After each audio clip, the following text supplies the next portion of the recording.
नमस्ते प्रणाम गोड़ लागतानी भोजपुरिया। हम संजय पुरोहिया रउआ लोग के तहे दिल से स्वागत करतानी। लेके आइल बानी एगो सैड सॉन्ग जिसका नाम है जहिया से चल गइलू छोड़ के हमके। तो सुनी जा, अगर अच्छा लगी तो लाइक और सब्सक्राइब जरूर करब जा। तो सुनी। जहिया से चली गई छोड़ी हमके, जहिया से चली गई छोड़ी हमके, जिंदगी भई सुनसान हो जाए चंदा मेरा जाए चंदा लिया कैसन बाड़ी मोर हे चंदा, कैसन बाड़ी मोर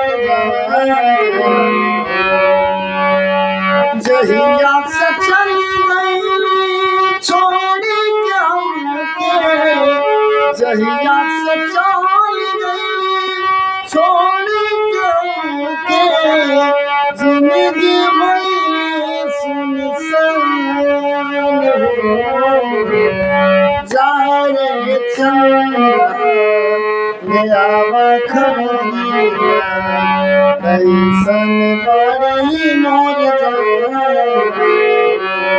हे चंदा, कैसन बाड़ी मोर कबो कोलवे में हमरा रहत रही, क्षण भर गाइना सहत रही।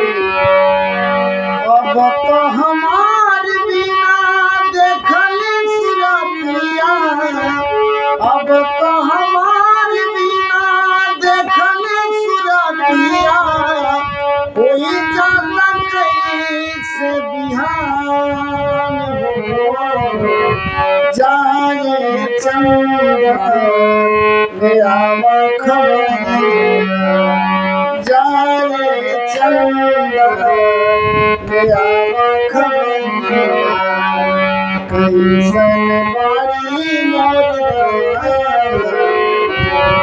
हे चंदा, कैसन बाड़ी मोर कबो कोलवे में हमरा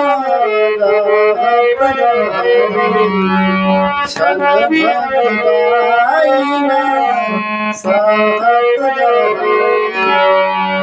मनवा न लागत होई पिया की लगानवा, मनवा न लागत होई पिया की लगानवा, होई है बहुत परेशान हो